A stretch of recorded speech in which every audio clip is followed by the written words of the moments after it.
Welcome to Why Advice, a regular podcast aimed at demystifying financial advice and analysing topics that relate to finance and money. We've spent over a decade writing about financial and investment topics for our clients, and as good advice and common sense never goes out of fashion, we're revisiting some of these timeless articles while adding fresh content. We hope you enjoy these podcasts. Stories and Evidence, October 2022-2020. In 1998, the Tour de France was in dire straits. A car belonging to the Festina team was stopped on the French-Belgian border. The boot was full of performance-enhancing drugs. What followed were police raids and arrests. It culminated with the Festina team being booted off the Tour. Other riders and teams were outraged and protested at their treatment.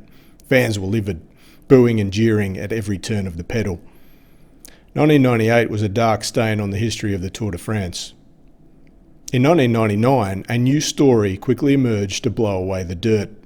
A man who had overcome cancer, Lance Armstrong. Just his reappearance was inspirational, a great story.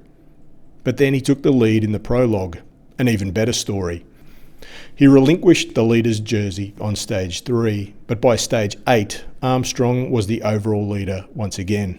He led for the rest of the race and won. The media latched on to Armstrong's inspirational story. Not only had he beaten cancer, but he'd recovered to win one of the world's most grueling sporting events. It fed into the narrative that 1999 was the tour of renewal after the shame of 1998. Never mind that Armstrong's performances after cancer didn't remotely line up with his previous results.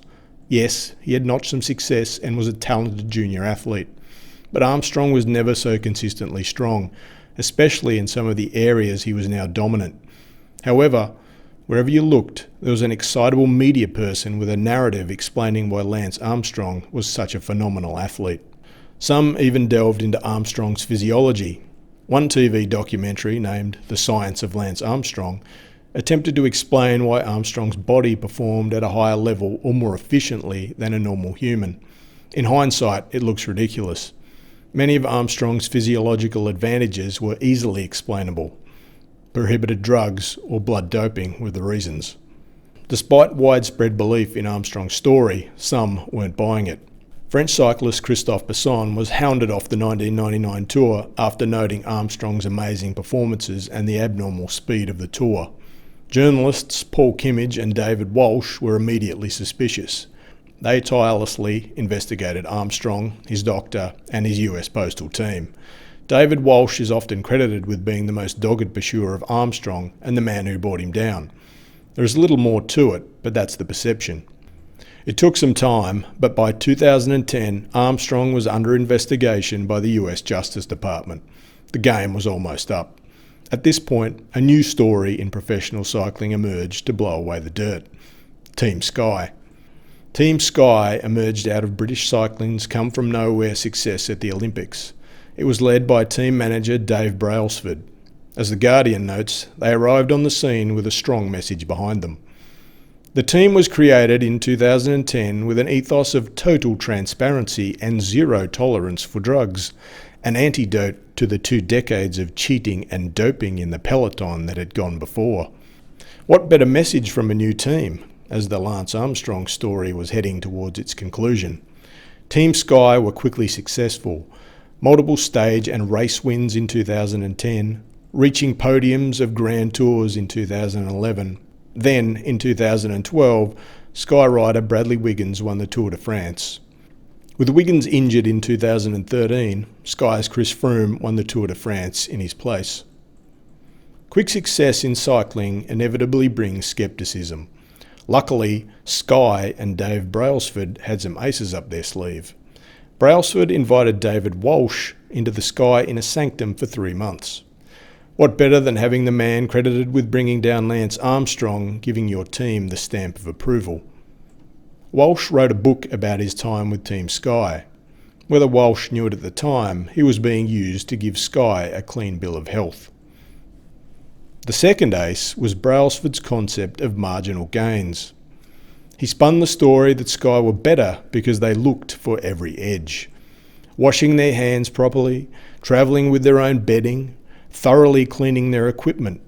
Every 1% improvement was worth making. The reasoning? They collectively added up to make the team better. It was the type of concept that management consultants, pop psychologists, and keynote speakers latch onto. Such people included the concept in their books and speeches, an exciting new way to improve performance. The media was giddy about this revolutionary idea of marginal gains. The Team Sky mythology continued building. Cynics rolled their eyes, as if no one had thought of getting a good night's sleep, washing their hands, or cleaning their bike chain before. Today, Team Sky, or Ineos Grenadiers as they are now known, don't look as squeaky clean as they once did. In 2016, Russian hackers exposed that Sky riders such as Wiggins and Froome were using therapeutic use exemptions, essentially doctor's notes for existing medical conditions, to use drugs that were otherwise banned. A report by a UK government committee suggested Sky had crossed an ethical line and had used a corticosteroid for performance reasons instead of medical reasons to prepare Wiggins to race in 2012. Among other clangers, Froome was found to have double the allowed limit of an asthma drug in his system, but later cleared. Banned testosterone patches were delivered to Sky headquarters in 2011. No one knows why or for whom. Former team doctor Richard Freeman claims they were for a coach. Before a recent UK General Medical Council hearing into his conduct, Freeman claims he took the patches home and destroyed them. The GMC believes they were ordered for riders. For a team focused on the details, Sky's record keeping was outrageously poor. Freeman managed to lose or destroy 3 laptops containing medical records, one of which meant a UK anti-doping investigation into Team Sky ran into a roadblock. For all the fanfare, Sky's legacy is not one of total transparency with zero tolerance for drugs. David Walsh later admitted he would never have spent 3 months with Sky had he known about the sick notes for drugs. The idea of marginal gains? Well, those who had been excited by the concept previously shifted their thinking. There's a theme here. Stories. There is nothing more powerful than a story to help change perception or convince us of something. Stories are a powerful way to push aside the need for evidence. When we are looking for some hope, the belief that things can change or will be different is alluring. The story says something has changed. We just need to believe.